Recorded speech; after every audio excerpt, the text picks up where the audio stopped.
कौन सी मिस्टेक है जिस पे उनको वर्क करना है सबसे ज़्यादा, जो आपने करा है और कहीं ना कहीं जिसने आपको हेल्प करा है या रैंक अचीव करने में? इसलिए हो रही है अभी गलतियाँ ताकि नीट में ना हो। अभी जो टेस्ट सीरीज को लेना चाहते हैं तो उनके लिए आपका क्या गाइडेंस है? कि एक दिन में एक ही टेस्ट दूंगी मैं, चाहे वो कोई सा भी दे दूँ। तो थोड़े टाइम के लिए तो एकदम से मैं घबरा गई थी। तब चिन्हों पर चलने वाले इतिहास नहीं लिखा करते हैं, कर्मवीर होते हैं वो जो नवनिर्मित पथ पे चलते हैं। और ऐसी ही एक स्टूडेंट हमारे साथ है जिन्होंने अपना खुद का रास्ता बनाया है और इतिहास रच दिया है। So hello everyone, I am Geetanjali Rathore from myexam.ai और आज हमारे साथ है कैथिका सैनी जिन्होंने नीट 2025 में ऑल इंडिया रैंक 137 अचीव करी है। तो सबसे पहले welcome to the podcast. Thank you ma'am. तो सबसे पहले तो congratulation from the team of myexam.ai कि आपको कैसा लग रहा है, किस तरीके से आपका पूरा सेलिब्रेशन चल रहा है और फैमिली का क्या रिएक्शन था इस रैंक पे? मैम जब रिजल्ट आया था नीट का तब तो काफ़ी अनएक्सपेक्टेड था, क्योंकि जैसे पेपर इस बार थोड़ा सा टफ भी आया था। तो मुझे अंडर 1000 रैंक एक्सपेक्टेड था, बट रैंक जब काफ़ी कम आया तो बहुत अच्छा लगा सबको, फैमिली में भी सबको, मुझे भी। और सेलिब्रेशन तो चल रहा है, अभी तक भी चल ही रहा है। अच्छा, तो ऐसा एक्सपेक्टेड था फैमिली को कि कहीं ना कहीं ये रैंक अचीव कर पाएंगे आप? मैम इतना कम तो नहीं एक्सपेक्टेड था, बट अंडर 1000 था कि आ जाएगा। तो बहुत खुशी का माहौल है, जाहिर सी बात है। ठीक है, तो फैमिली के बैकग्राउंड के बारे में थोड़ा सा बताइए। घर में कितने सिबलिंग हैं, फैमिली में पेरेंट्स क्या करते हैं? मैम मेरे दोनों पेरेंट्स जो है वो डॉक्टर्स हैं सिविल हॉस्पिटल में। Okay. मेरे फादर ENT सर्जन है और मेरी मदर डेंटल सर्जन है। और मेरा ब्रदर है हितांशु, वो अभी BSc में है कॉलेज में, दिल्ली में ही, वो MBBS कर रहा है। और बाकी मेरे ताऊ ताई हैं, वो भी डॉक्टर्स है सिविल हॉस्पिटल में ही, एंड उनके दोनों बच्चे भी डॉक्टर्स ही हैं। तो घर में पूरी फैमिली हमारी जो है वो डॉक्टर्स की ही है। अच्छा, तो बचपन से डिसाइडेड होगा फिर तो कि डॉक्टर ही बनना है? हाँ जी। क्या बात है। अच्छा, तो और बताइए इसके बारे में कि जब फैमिली की तरफ से क्या ये इंस्ट्रक्शंस थे कि डॉक्टर बनना है, आपका कुछ और सपना था या फिर हमेशा से डिसाइडेड था कि यही करना है और इसी राह पे आप आगे बढ़े? मैम मुझे हमेशा से डॉक्टर ही बनना था, बल्कि मेरे पेरेंट्स बोलते भी थे कि देख ले, अगर नॉन मेडिकल में इंटरेस्ट है तो लेके देख ले। बट मुझे बायो में ज़्यादा इंटरेस्ट था, तो मैंने वही चूज़ करा एज अ सब्जेक्ट। अच्छा, क्या बात है। तो इसके बाद में अपन जैसे कहीं बार क्या होता है ना, जब स्कूल में होते हैं बच्चे तो थोड़ा कंफर्टेबल सा माहौल होता है, आप टीचर्स को जानते हो, स्टूडेंट्स को जानते हो। पर जैसे ही आप एक कॉम्पिटिटिव फील्ड में आते हो, जैसे जब आपने नीट की प्रेपरेशन स्टार्ट करी होगी, तो सारे बच्चे जो है वो क्या होता है कि कहीं ना कहीं रैंक वाले होते हैं, जल्दी जल्दी से जवाब देते हैं, तो कंपटीशन वाला फील तब आता है एक्चुअली। तो जैसे आपने जब शिफ्ट करा, प्रेपरेशन स्टार्ट करी, तो आपको भी सेम लगा, कंपटीशन लगा, क्या फीलिंग थी? मतलब पेस सेट करना आसान होता है अगर 9-10 से आप हो, तो इतनी ज़्यादा दिक्कत फिर 11th-12th में नहीं आती। तो 9-10 से थोड़ी थोड़ी प्रिपरेशन थी वो मैंने कर दी थी स्टार्ट। जो भी सिलेबस था वो करते तो, पर 9-10th का ही थे, बट थोड़ा सा बैक ऑफ द माइंड में था कि हाँ नीट के लिए प्रिपेयर करना। अच्छा, चलो बहुत बढ़िया। कई बार क्या होता है ना, जैसे अगर मैं मेरा एक एग्जांपल दूं तो हम क्या करते थे कि जैसे रिजल्ट डिस्प्ले आता था, सबसे पहले क्या करते थे, पहले अपने फ्रेंड्स का रिजल्ट जाके देखते थे, कहीं उनका ज़्यादा आ गया तो घर पे डांट वाट पिटेगी। तो ऐसा ही कुछ आपको कभी लगा कि यार दोस्तों में कंपटीशन हो रहा है, किसी का रिजल्ट ज़्यादा ना आ जाए मेरे से, या ऐसा कुछ, या बहुत नॉर्मल सा एनवायरनमेंट था, सब एक दूसरे को सपोर्ट करते थे? मैम जैसे मेरे को पर्सनली ये चीज़ है कि मुझे कभी ऐसे जेलसी नहीं होती किसी से कि इतने इसके नंबर ज़्यादा क्यों आ रहे हैं, कम क्यों आ रहे हैं। मोटिवेटिव ये चीज़ हाँ जी होनी भी नहीं चाहिए, क्योंकि हम ऐसे नहीं जानते कि कोई कौन कितनी मेहनत करे। हमें लगता है यार हम भी तो मेहनत कर रहे हैं, हमारे क्यों नहीं आ रहे मार्क्स, ये वाली थिंकिंग नहीं होनी चाहिए कभी भी। बिल्कुल सही। और अगर ऐसे और पढ़ने में बहुत अच्छे हो ना, फिर बैक ऑफ द माइंड में अगर आपको ये है कि यार मेहनत तो हम भी कर रहे हैं, मार्क्स क्यों नहीं आ रहे, तो फिर वो उसका फ़ायदा नहीं है, मुझे ऐसा लगता है। बिल्कुल सही आप बोल रहे हैं। अच्छा, कोई गेम वगैरह कुछ देखती?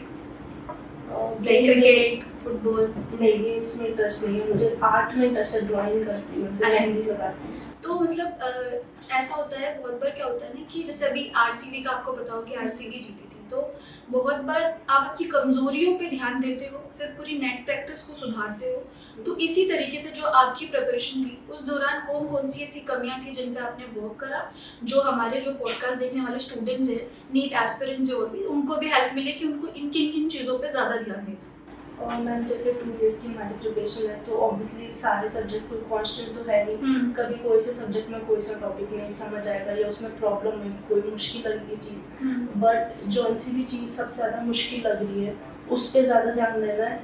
कई बार होता है कि हमें जो चीज़ ना आसान लगती है हम वही करते रहते हैं, और जो चीज़ मुश्किल लगती है वो छोड़ देते हैं वैसे बाद नहीं के लिए। करना। हाँ जी, वैसे नहीं करना। जो चीज़ मुश्किल लग रही है उसको सबसे पहले फोकस करो और उसे इम्प्रूव करो तो ठीक रहेगा सब। तो जैसे कि आप सभी देख सकते हैं, सबसे बड़ा टिप तो यहाँ पर आ चुका है। सबसे पहले जो मुश्किल चीजें हैं उनको पहले करना है, या दोनों को साथ में मैनेज करके चलना है, उनको छोड़ना नहीं है पीछे। ठीक है। तो अभी का जो पेपर है, इस साल वाला जो पेपर था वो काफी टफ आया था, नीट 2025। ऐसा बोल रहे कि इतिहास का सबसे टफ पेपर था। तो जब आपने पेपर देखा तो आपका क्या रिएक्शन था? मैम पहले तो जैसे मैं बायो करती हूँ तब तो वो तो ठीक ठाक हुई थी। सबसे पहले बायो करी थी, उसके बाद मैं केमिस्ट्री अटेंड करती हूँ, वो भी ठीक हुई थी। और ऐसा जनरली बोला जाता है कि एक सब्जेक्ट अगर टफ आता है तो बाकी जो होते हैं वो आसान ही आते हैं। तो बायो और केमिस्ट्री थोड़े थोड़े से ट्रिकी थे।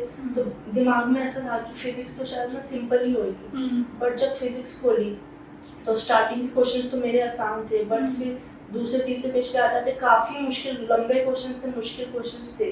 तो थोड़े टाइम के लिए तो एकदम से मैं घबरा गई थी थोड़े टाइम के लिए कि यार क्या होगा, इतने लंबे लंबे क्वेश्चंस। बट फिर अपने आप को कंट्रोल भी करा कि करना तो पड़ेगा, चाहे जैसा मर्जी है, 3 ही घंटे हैं, बाद में रिग्रेट नहीं कर सकती कि मैं कर सकती थी उस टाइम पे मैंने नहीं करा। तो अपने आप को मैंने जो भी कंट्रोल करा और फिर करा पेपर अटेंड फिजिक्स का भी। तो सबसे पहले बायो करा था? हाँ जी। अच्छा, ठीक है। तो जैसे एग्जाम देके जब आप आ गए तो आपको फिर क्या लगा था कि रैंक आएगी, या फिर कहीं ना कहीं डीमोटिवेशन या डिप्रेशन वाला फीलिंग थी? एग्जाम देने के बाद मैम जैसे कोई भी बच्चा ना आपस में भी नहीं डिस्कस कर रहा था कि पेपर कैसे हुआ, क्योंकि टफ था। हाँ जी। और बाहर निकल के सारे ही ऐसे डीमोटिवेटेड से परेशान से बच्चे लग रहे थे। और मेरा भी ऐसे ही था कि ना पेपर अच्छा नहीं हुआ, फिजिक्स का भी काफ़ी मुश्किल आ गया था। और घर आके मार्क्स भी बढ़िया, मार्क्स भी इतने कम तो एक्सपेक्टेड नहीं थे। 638 मार्क्स है मेरे इस बार। पर जैसे हम प्रिपरेशन भी करते तो मेरे 680 690 मार्क्स आते रहते थे टेस्ट में। तो मार्क्स भी इतने कम एक्सपेक्टेड नहीं थे, पर कोई आइडिया भी नहीं लग रहा था कि अब क्या होगा। हाँ जी। सब यही सोच रहे थे कि रिजल्ट आएगा तभी देखा जाएगा। चलो ठीक है। अच्छा, प्रेपरेशन जर्नी के दौरान जैसे आपने बताया कि आपके अच्छे मार्क्स आते थे, 690 समथिंग आते थे, तो उस टाइम पे आपका पूरा स्ट्रैटेजी क्या था? पहले आपने रिवीजन कब तक कंप्लीट कर लिया था, और कब आपने टेस्ट सीरीज देना स्टार्ट करा था? मैम 11th में तो हमारा जैसे सिलेबस चल रहा था और टॉपिक वाइज ही टेस्ट होते थे, चैप्टर वाइज 3 4 चैप्टर्स के। उसके बाद मैंने 11th में अभिजय टेस्ट सीरीज भी ज्वाइन करी थी, एंड उसमें ऐसे चैप्टर वाइज ही टेस्ट होते थे। और फिर जब 12th में प्रिपरेशन करते थे फिर से अभिजय टेस्ट सीरीज थी, एंड उसमें 11th 12th का पहले तो टॉपिक वाइज टेस्ट थे, उसके बाद फुल सिलेबस टेस्ट भी थे।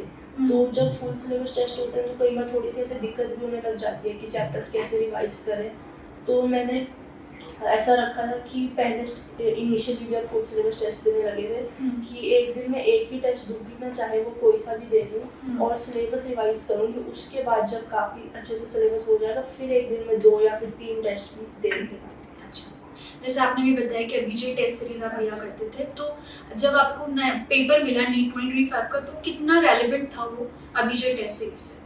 मैम जैसे बायोलॉजी तो एनसीईआरटी से ही आती है, वो तो काफ़ी जो हम करते थे अभिजय टेस्ट सीरीज में वैसा सिमिलर ही था। केमिस्ट्री भी ऑलमोस्ट वैसी ही थी, बट फिजिक्स के जो क्वेश्चन थे तो NCERT based, concept based, but वो लेंथी थोड़े ज़्यादा थे। हाँ जी, बिल्कुल सही आपने बोला। और फिजिक्स में ही सबसे ज़्यादा टफ बच्चों को लगा है, बाकी सब इजी टू मॉडरेट लेवल का था, केमिस्ट्री एंड बायो।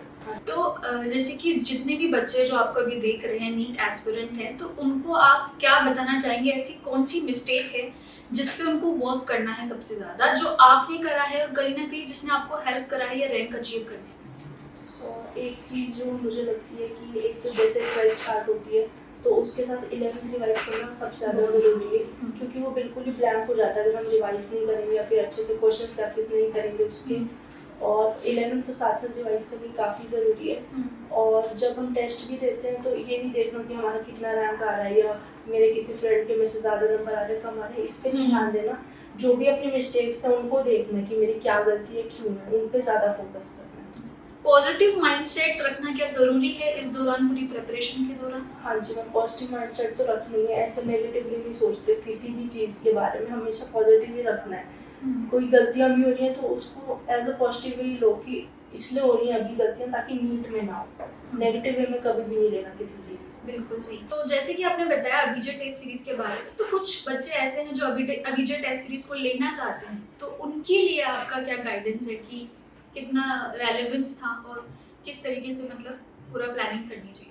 तो मैम अभी जो टेस्ट सीरीज मैंने 11 से स्टार्ट करी थी एंड वो काफ़ी अच्छी रही मेरे लिए। कई बार होता है कि हम ना एनसीईआरटी की लाइन्स को पढ़ रहे हैं बट उस स्पेसिफिक तरीके से किसी लाइन को नहीं देख पाते हैं, तो वो उन क्वेश्चंस की फॉर्म में हमें अच्छे से एनसीईआरटी पूरी रिवाइज हो जाती है 11th और 12th की। तो अभी जो टेस्ट सीरीज काफ़ी अच्छी है और मैं रिकमेंड करूँगी जो भी नीट एस्पिरेंट्स है वो इस टेस्ट सीरीज से काफ़ी बेनिफिट कर सकते हैं और एनसीईआरटी से पूरी रिवाइज हो जाएगी आपकी। ओके, तो कृतिका, जैसे आपकी जो पूरी जर्नी है, जब आप उसकी तरफ देखते हो, तो ऐसे कौन से 3 लेसन हैं जो आपने सीखे हैं, जो आप आने वाले जो स्टूडेंट्स हैं, जो नीट एस्पिरेंट है, उनको देना चाहोगे? मतलब उस जर्नी से जो आपने जो सीखा है। मैम जो मैं 3 लेसन्स देना चाहूँगी जो भी नीट एस्पिरेंट्स हैं उनके लिए, तो पहली चीज़ तो ये कि थ्योरी पे बहुत ज़्यादा फोकस करना है, बट ये नहीं कि सिर्फ थ्योरी पढ़ते जाओ, क्वेश्चंस प्रैक्टिस मत करो। क्वेश्चंस प्रैक्टिस करना ज़्यादा इंपॉर्टेंट है एज कम्पेयर टू थ्योरी। और दूसरी चीज़ ये कि कभी भी ना गलतियाँ करने से घबराना नहीं है। मेरी एंडिंग तक भी काफ़ी मिस्टेक्स होती रही थी, बट मैंने कभी भी ये नहीं सोचा कि यार अब तो नीट में बस इतने ही दिन रह गए, अभी भी मेरी गलतियाँ हो रही हैं, उसको एज अ नेगेटिव वे में नहीं लेना। हमेशा ऐसा सोचना कि गलतियाँ अभी इसलिए हो रही हैं ताकि नीट में बाद में ना हो। कभी भी कंपेयर नहीं करना अपने आप को किसी से कि कोई ऐसे पढ़ रहा है तो मैं भी ऐसे पढ़ती हूँ। सबका अपना अपना तरीका होता है और वो अपने हिसाब से देखना पड़ता है सबको। अच्छा, एक क्वेश्चन है जो मतलब काफ़ी देर से मैं पूछना चाह रही हूँ। जैसे मैं भी बायोलॉजी की स्टूडेंट हूँ, तो बायोलॉजी में बहुत रटना पड़ता है। तो मतलब ऐसा जब आप एग्जाम देने गए तो बहुत सारे बच्चों के दिमाग में होता है कि क्या कितने बादाम खाए थे, क्या था रिएक्शन, मतलब किस तरीके से प्रिपेयर करा था पूरा? मैम ये मिसकंसेप्शन है कि सिर्फ रटना होता है, समझने का भी होता है काफ़ी। और इस बार जैसा पेपर आया था वो कॉन्सेप्ट बेस्ड था काफ़ी, समझने वाले टॉपिक्स में था, ऐसा स्ट्रेट बिल्कुल रट्टा मारने वाली चीज़ों से नहीं था। तो जब पेपर भी हमने देखा था तो मैं काफ़ी कॉन्फिडेंट थी बायोलॉजी को तो लेकर, क्योंकि कॉन्सेप्ट्स क्लियर थे मेरे बिल्कुल और कॉन्सेप्ट क्लैरिटी थी जिसकी एनसीईआरटी से वो इस बार की बायोलॉजी को अच्छे से कर सकता है। ठीक है, तो Kritika, thank you so much for the podcast. और जो आपने लेसन दिया है वो कि जितने भी एस्पिरेंट है जिस पॉडकास्ट को देखेंगे उनको सभी को हेल्प करेगा और उनकी पूरी जर्नी में वो सीख पाएंगे जिन भी चीज़ों के बारे में कृतिका ने डिस्कस किया है कि क्या क्या मिस्टेक्स है जिन पर आपको ज़्यादा फोकस करना है, क्या गलतियाँ हैं जिन्हें दोहराना नहीं है। तो thank you so much Kritika.